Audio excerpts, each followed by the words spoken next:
Grand Central Terminal ไม่ได้เป็นเพียงสถานีรถไฟที่พลุกพล่านที่สุดแห่งหนึ่งของโลกเท่านั้นแต่ยังเป็นแลนด์มาร์คทางประวัติศาสตร์และสถาปัตยกรรมที่สำคัญของมหานครนิวยอร์กอีกด้วยและนี่คือไฮไลท์ที่คุณไม่ควรพลาด 1. ไฮไลท์ด้านสถาปัตยกรรม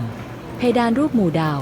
เมนคอนคอร์สเซลห้องโถงหลักมีภาพวาดฝาผนังกลุ่มดาวจักรราศี 12 กลุ่มพร้อมดาวกว่า 2,500 ดวงที่น่าสนใจคือภาพนี้ถูกวาดแบบกลับด้านเพื่อแสดงถึงมุมมองของพระเจ้าที่มองลงมาจากฟากฟ้านาฬิกาบนซุ้มประชาสัมพันธ์นาฬิกา4ด้านนี้เป็นจุดนัดพบที่โด่งดังที่สุดในสถานีตัวหน้าปัดทำจากโอปอลล้ำค่า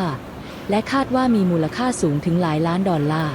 ระเบียงเสียงกระซิบ Whispering Gallery Sound ตั้งอยู่หน้า Grand Central Oyster Bar ด้วยโครงสร้างซุ้มประตูที่พิเศษทำให้คุณสามารถกระซิบที่มุมหนึ่งแล้วคนอีกฝั่งจะได้ยินเสียงคุณอย่างชัดเจน 2. อาหารและการช้อปปิ้งศูนย์อาหาร Dining Concourse ชั้นล่างเป็นที่ตั้งของฟู้ดคอร์ทขนาดใหญ่รวมร้านดังอย่าง Shake Shack Magnolia Bakery และ Grand Central Oyster Bar ระดับตำนานที่เปิดให้บริการมานานกว่าศตวรรษ Apple Store ตั้งอยู่บนระเบียงที่มองเห็นโถงกลางได้อย่างทั่วถึง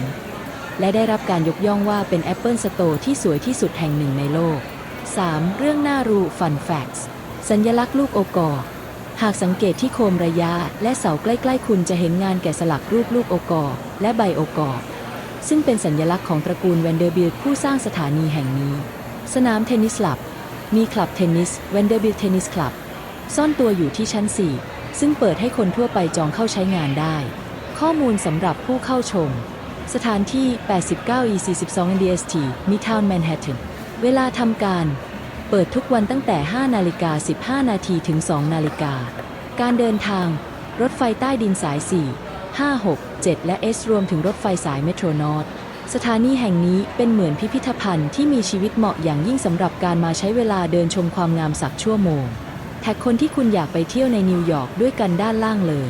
นิวยอร์กซิตี้ติดตามวิดีโอนิวยอร์กเพิ่มเติมได้ที่ Instagram และ YouTube และ TikTok อันคลิโพ 2499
Attention please. All luggage and parcels must be attended at all times. Any items left unattended will be